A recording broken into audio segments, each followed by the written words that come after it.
छत्तीसगढ़ धाम मोहाली से गुरु प्यारी साध संगत को छत्तीसगढ़ कहते हुए रब्बी उपदेश के विषय में आद गुरु नमः, जुगाद गुरु नमः, सतगुरु नमः, हे श्री गुरुदेव नमः। इस श्लोक पे सुखमनी साहिब पे भी ये श्लोक दर्ज किया और बहुत सारे ग्रंथों में इसका जिक्र आता है, तो इस पे प्रकाश डालेंगे और जिस भी ग्रंथ में हम जाते हैं उसमें गुरु की महिमा ईश्वर से भी बड़ी गाई गई, इसलिए भी गुरु शब्द पे ही जहाँ गुरु के कुछ श्लोक जिससे गुरु की महानता, दिव्यता, भव्यता पता चले, तो एक गुरु ब्रह्मा गुरु विष्णु श्लोक का व्याख्यान रिकॉर्ड किया। अब रब्बी उपदेश के माध्यम से धीरे धीरे गुरु तत्व पे प्रकाश डालेंगे। तो आद गुरु नमा, गुरु गु मतलब अंधकार, रू मतलब प्रकाश, गु मतलब अविद्या, अज्ञानता, माया, ये सब गु में आ जाता है। और माया से जो हमें तीन शरीर, तीन कर्म, त्रिदोष, ये तीन ताप,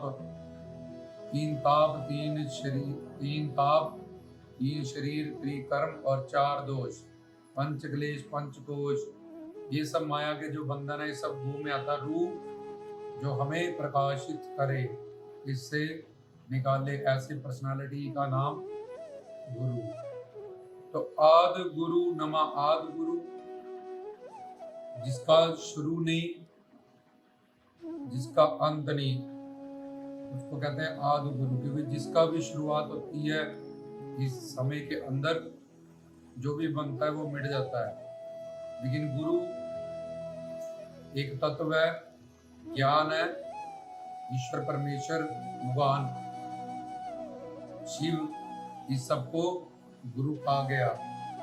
तो वो ज्योत जिसमें प्रकट हो, जब वो ज्ञान जिसमें प्रकट हो, जब वही परमात्मा का महात्मा स्वरूप जो अवतार हो, जब फिर यहाँ भक्ति करके किसी कामिल मुर्शद को समर्पण करके, वो भी मीरा की तरह, वाल्मीकि जी की तरह, तुलसीदास जी की तरह, जहाँ श्री गुरु ग्रंथ साहिब में बैठे सब भक्तों की तरह साधना मुक्त हो गया, वो सब भी गुरु के रूप को आते हैं। लेकिन आदि गुरु जिसका शुरू नहीं, क्योंकि संसार में जिस भी चीज का शुरू है, काल के पकड़ में जो अंडर है, जब बढ़ने वाली चीज, जैसे हमारा शरीर बढ़ रहा है, ये अंतों को प्राप्त हो रहा है।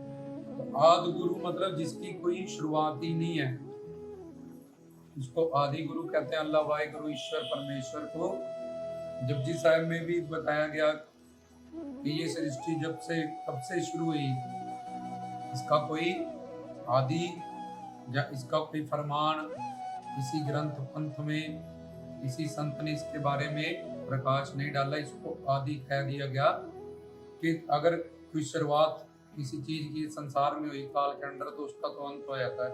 लेकिन शिव अल्लाह वाहिगुरु गॉड काल की, माया की पकड़ से बाहर है, वो अविनाशी है, वो स्वयं है, वो शिव है, वो राम है, वो परमात्मा है। तो आद गुरु नमा, ऐसे गुरु ईश्वर परमेश्वर परम पिता परमात्मा, जो जिसका आदि अंत ही नहीं है। क्योंकि अगर उसका कोई शुरुआत मानेंगे तो फिर उसका भी कोई अंत होगा, लेकिन वो बेअंत है, जो अनादि है, उसका पता ही नहीं है कि वो कब से है, जब उसकी कोई शुरुआत नहीं है। उसने ही सबकी शुरुआत की है, उसकी कोई शुरुआत नहीं। तो आद गुरु नमा, जुगाद गुरु नमा, तो उसी आद गुरु ने, परमात्मा ने, ईश्वर ने, खुदा ने, अल्लाह ने चारों युगों की, कलयुग, द्वापर युग, त्रेता युग और सतयुग, इस चारों युगों की रचना की। और उस आदि जुगादि गुरु जिसको के अनंत कहा गया, बेअंत किया गया, ईश्वर कहा गया, परमेश्वर कहा गया, गॉड किया गया। तो युगो युगांतर चार युग होते हैं एक चतुर्युगी में। कलयुग 4,32,000 वर्ष का, इससे डबल द्वापर 864 का, ट्रिपल 1296 का, त्रेता, सतयुग 17,28,000 वर्ष का।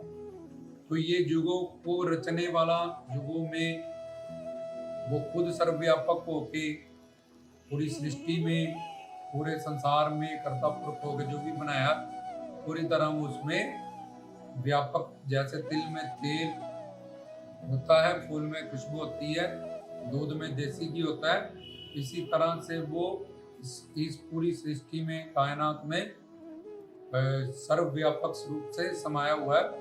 तो युगों की रचना करने वाला वही आदि जुगाद गुरु।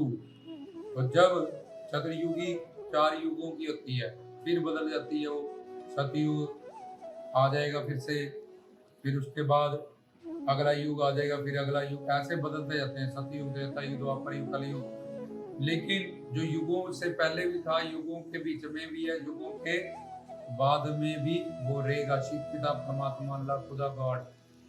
तो आदि गुरु ऐसे अनंत बेअंत गुरु को नमः। सतगुरु जुगाद गुरु, जिससे युग युगांतरों की, इस समय की, क्योंकि ये सूरज के कारण दिन रात का भाव होता है, समय का भाव होता है। पर एक दिन क़यामत का दिन, जब परले का दिन, जब सूर्य ही नहीं रहेगा, ये काल, ये समय सूरज के कारण हमें प्रतीत होता दिन रात वार। तो जब ये सब नहीं रहेगा, तब भी जो रहेगा आदि जुगादी, वो परमात्मा, वो ईश्वर, वो अल्लाह खुदा, ऐसे खुदा को नमन है जो आदि अनंत एक है और अविनाशी है। तो युगो युगांतरों की रचना करने वाला, युगों से पहले भी था, युगों से जुगाद मतलब युगों से भी पहले की, वो आदि अनंत बेअंत सच है। और जब ये युगों की चतुर्युगी बदलती रहेगी, जब क़यामत हो जाएगी, जब प्रलय हो जाएगा, तब भी जो होगा, ऐसे गुरु को नमः। आदि गुरु नमः, जुगाद गुरु नमः, सतगुरु। सत एक तो ईश्वर, कल्ला खुदा, परमात्मा, गॉड। सत्य का मतलब होता है कि जो नित्य हो, जो हमेशा है, पहले भी हो, है, आगे भी है। पर सूर्य के भाव के कारण, दिन रात के कारण, समय के कारण हम ऐसे कह देते हैं आद सच, जुगाद सच, है भी सच, जनानक होसी भी सच। लेकिन सत्य का मतलब जो नित्य है, नित्य मतलब हमेशा से है। अगर बोलेंगे था, आगे होगा, नहीं होगा, फिर गारंटी नहीं देगी। बोलेंगे कि होगा, क्या मतलब आज नहीं है परमात्मा, तो है जो कहना कि नानक होसी भी सच। आदि गुरु, जुगाद गुरु, सत्य मतलब नित्य वस्तु। सतगुरु एक ऐसा सत्य नित्य गुरु, उसको नमः। और दूसरे जो उसको पाने वाले साधु संत महात्मा, पीर फकीर, ये भी माया की पकड़ से बाहर है, काल की पकड़ से बाहर है। ये अपनी मर्जी से शरीर को धारण करते हैं। पंच परवान, पंच प्रदान, पंचे पावे दरगाह मान। उत्तर श्री गुरु ग्रंथ साहिब की वली अल्लाह गुरु नानक जी पे जो वाणी उतरी, उसमें लिखा कि ये पंच प्रवान, ये साधु संत फकीर, जब ब्रह्म ज्ञानी अपो नरनकार है, ये प्रधान पुरुष है, ये ईश्वर के सचखंड में प्रवान पुरुष है। गुरु गोविंद दोनों खड़े किसके लागू पाए, बलिहारी गुरु आपने। तो गुरु की महत्वता सब शास्त्रों ग्रंथों ने गाई, क्योंकि वो सत्य गुरु, और सत्य गुरु में साधु संत महात्मा, उनका दिया गया उपदेश, या इनसे जो भी हम नाम दीक्षा शिक्षा प्राप्त करते हैं, उस परमात्मा की जोत उनके अंदर जो विराजमान है, जो उनके अंदर गुरुमुख नादम, गुरुमुख वेदम, जो वेद शास्त्रों का ज्ञान है, उसके आगे हम शीश झुकाते हैं। तो उनसे मिले हुए उपदेश, शब्द स्वरूप, नामदान, गुरु मंत्र, उसको यहाँ सतगुरु कहा गया। शब्द स्वरूप, प्रकाश स्वरूप गुरु, जो सतपुरुषों से हमें प्राप्त हो।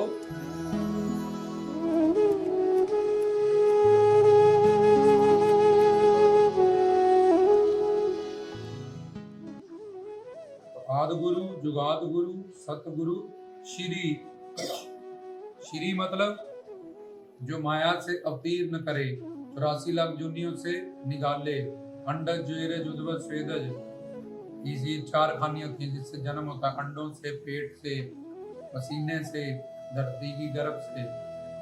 तो श्री गुरुदेव जो हमें इस माया से अतीत करने वाला 84 लाख योनियों को हटाने वाला, जब हम श्रीमान श्रीमती बुजुर्गों के साथ माता पिता के साथ लगा देते हैं। यहाँ श्री का मतलब है माया से, जो हमें माया के बंधनों से अतीत कर देने वाला, 84 लाख योनियों से निकालने वाला, यमदूतों के दंड से बचाने वाला, माँ के पेट से उल्टा लटकने से बचाने वाला, अंड ज्वेर जुद्ध स्वेद, इन चारों खानियों से, जड़ चेतन ग्रंथियों में बंधने से हमारी जो रक्षा करे, वो सब श्री गुरुदेव नमा। वो देव आदि देव, जो गुरुदेव है, जो आदि अनंत है, जिसकी शरण में सब देवी देवता भी हैं, सब ग्रंथ पंथ जिस गुरु से हमें जोड़ते हैं। और ऐसे सतपुरुष महापुरुष जिन्हों के अंदर नानक कबीर फरीद रविदास जी की तरह वो ज्योत प्रकट है, ऐसे सारे साधु संतों महात्माओं को जो उन्हीं का रूप है। तो आदि गुरु, जुगाद गुरु, सतगुरु, श्री गुरु देव नमा, जिनकी दीक्षा शिक्षा से भी, जैसे भाई लाना जी गुरु नानक देव जी की दीक्षा शिक्षा से, मीरा रविदास जी दीक्षा शिक्षा से, रविदास जी की, वीर जी रविदास जी, ये रामानंद परमानंद, इतने भी भक्त बैठे हैं पवित्र श्री गुरु ग्रंथ साहिब में, जो ईश्वर के परमात्मा की महात्मा बन के इस धरती पे अवतरित हुए थे। उन सब साधु संतों को, नित्य मुक्त आत्मा को, उन महात्मा परमात्मा स्वरूप महात्माओं को, और इस माया के बंधन से निकालने वाले उस पर्सनालिटी को जिसने हमें गाइड किया, ब्रह्म ज्ञानी आपको नरनकारा, ब्रह्म ज्ञानी का सगमकारा, ब्रह्म ज्ञानी को खोजे महेश्वर, ब्रह्म ज्ञानी आपको परमेश्वर, और पंच प्रवान, पंच प्रधान, पंचे पावे दरगाह मान पंचे, ये सब उस पे, इन बातों पे मोहर लगाएगी कि ऐसे साधु संत महात्मा ब्रह्म ज्ञानी सत्पुरुष भी सत्य स्वरूप हैं, क्योंकि उन्होंने माया को अपने अधीन करके यहाँ पे वो अवतरित होके आए हैं, परोपकार करने के लिए, हमें आनंद सुख शांति प्रेम इसकी दात देने के लिए। बाकी संसारियों को कान से पकड़ के जोनियों में डाला जाता है यमदूत धर्मदार की वजह से, अपने कर्मों की वजह से। लेकिन जैसे जेल में एक जेलर बैठा है, वो वहां का कैदी नहीं है, पर वैसे ही जेलर वहां जेल में बैठा है, ऐसे ही वो संत महात्मा महापुरुष इस संसार में रहते हुए भी उसके बंधन में नहीं है। वो दो ही काम करते हैं, या तो सचखंड में रहेंगे, या धरती पे आके परोपकार, औरों पे कृपा करते हैं। जितने भी वो कर्म करते हैं सिर्फ जीव कल्याण के लिए करते हैं, परोपकार के लिए करते हैं। तो ये जीव तंग है, सुख शांति प्रेम आनंद चाहता है, इसको समझाया जाए तू ऐसा क्यों चाहता है, और ये सब तुझे कहाँ प्राप्त होगा, तेरी मंजिल क्या है, और इसको, इसके दुखों को दुख निवृत्ति और आनंद प्राप्ति जो इसका लक्ष्य है, उसमें इसको समझाया जाए। तो गुरु नानक जी हो, फरीद जी हो, नौखंड पृथ्वी पे समझाएंगे, रविदास जी हो, रामानंद परमानंद जी हो, पीर फकीर हो, इन्होंने हमें समझाया, सही रास्ते पे लाए, हमारी भटकन दूर की। तो ऐसे सब सतगुरु को, सतपुरुषों को, ब्रह्म ज्ञानी अंतर्यामी ऋषि मुनि महात्माओं को, जिन्होंने समाज का, दिगंबरों को, पीरों को कल्याण किया। और आदि गुरु जो आदि अनंत है, ईश्वर परमात्मा निराकार निर्गुण निर्विशेष, सचखंड में सच्चिदानंद स्वरूप ज्योत स्वरूप है। आदि गुरु युगा युगांतरों की रक्षा करने वाले, 4 युगों से पहले भी था, युगों में भी सर्वव्यापक है स्वरूप से, युगों के बाद भी होएगा। युग युगांतर वो अवतार लेके भी आता रहा, जैसे नरसिंह बन के वो आया उसकी रक्षा करने। तो उसके सब युग युगांतरों में जो अवतार भी उसने लिए, संत महात्मा के स्वरूप और भी जो स्वरूप, उनको नमः। जुगाद गुरु, सतगुरु, आदि गुरु, जुगाद गुरु, सतगुरु, उनके शब्द स्वरूप, प्रकाश स्वरूप, उनके उपदेश को, उनके शिक्षा दीक्षा को, श्री गुरुदेव जिस शरीर में वो परमात्मा की निरंकार ज्योत प्रकट हुई, नानक कबीर फरीद जी की तरह, तो ये सब गुरु तत्व की महानता को उन्होंने दर्शाया। तो उन सब गुरुओं को इस श्लोक के माध्यम से ये सब ज्ञान को शब्द स्वरूप और ब्रह्म ज्ञानी अंतर्यामियों को मैं नमन करता हूँ। ये था इस बात का व्याख्यान। गुरु प्यारी सारी साध संगत को, क्योंकि किसी भी गुरु तत्व पे बोलना ये कथना कथी न आवे तोड़ कथ कथ कथे तोड़ तोड़ तोड़। जब परमात्मा के बारे में नहीं कहा जा सकता तो गुरु तत्व तो उससे भी बड़ा और महान है, तो उसके बारे में क्या कहा जाएगा। लेकिन श्लोकों के प्रति दिव्य जो अद्भुत अलौकिक ज्ञान है, अगम गोचर है, जो मानव बुद्धि से परे है, उसको समझने के लिए गुरुओं पीरों संतों फकीरों ने जैसे हमें समझाया, प्रकाश डाला नब्बी उपदेश के माध्यम से, इसी तरह से ग्रंथों पंथों को लेके, ऋषि मुनियों के ज्ञान को लेके, संतों महात्माओं के सत्पुरुषों को ये प्रवचन रिकॉर्ड होते हैं।